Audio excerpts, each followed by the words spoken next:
Pathan gang के जन्म की कहानी मुंबई के अंडरवर्ल्ड की सबसे पहली कहानियों में से एक है। 1940 और 1950 के दशक में, जब मुंबई अपने इंडस्ट्रियल और ट्रेड हब के रूप में उभार रही थी, तभी शहर का दूसरा चेहरा भी साथ साथ बढ़ने लगा। इसका एक हिस्सा था पठान गैंग, जिसका नेतृत्व किया गया था करीम लाला, उन लोगों में से एक जो शहर में अफगानी और पठान मूल प्रजातियों के सबसे प्रभावित नेता के रूप में उभरे। करीम लाला अपने असली नाम अब्दुल करीम शेर खान से जाना जाता था। अफगानिस्तान के कुनर प्रदेश से आया हुआ ये पठान शुरू में एक आम आदमी था, लेकिन मुंबई में आने के बाद उसने अपने दम पर एक ऐसी जगह बनाई जहां से उसकी कहानी अंडरवर्ल्ड की रोचक दुनिया का हिस्सा बन गई। उसने बूटलेगिंग, स्मगलिंग और जुआ के धंधों के माध्यम से अपना साम्राज्य खड़ा किया और धीरे धीरे मुंबई के पठान गैंग का मुख्य बन गया। करीम लाला का गठबंधन दूसरे बड़े गैंग्स के साथ भी होता था, लेकिन उनका सबसे मशहूर टकराव था हाजी मस्तान और वरदराजन मुदालियर जैसे लोगों के साथ, जिनके साथ कभी दोस्ती और कभी दुश्मनी का रिश्ता रहा। 1960 के दशक में पठान गैंग के कंट्रोल के लिए कई खूनी घटनाएं हुई, जिनमें हाजी मस्तान के साथ टकराव और उनकी व्यवहारिक राजनीति की कोशिशों को रोचक रूप से देखा गया।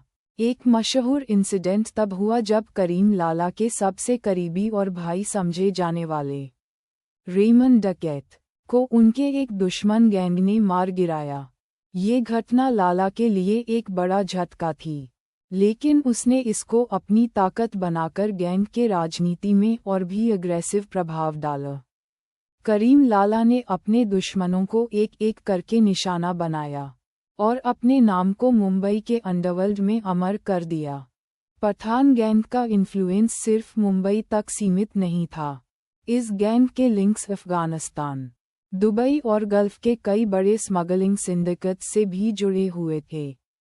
यह वो समय था जब मुंबई का अंडरवर्ल्ड भारत के फाइनेंशियल और इकोनॉमिक सिस्टम के साथ जुदा होता जा रहा था।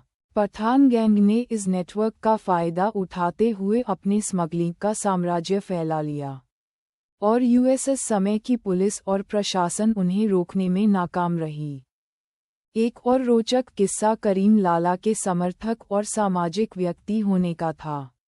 जब भी कभी मुंबई के मुस्लिम या पठान समुदाय को कोई मुश्किल आती, वो उनका सहारा बनते। इसके लिए लोग उन्हें एक डॉन के साथ साथ एक गॉडफादर के रूप में भी देखते थे।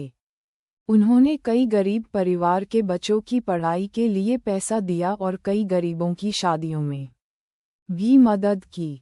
इस वजह से मुंबई के कई बस्तियों में उनका बड़ा प्रभाव था और लोग उन्हें इज्जत की नज़र से देखते थे। लेकिन करीम लाला की कहानी के पहलू सिर्फ अच्छाई तक सीमित नहीं थे।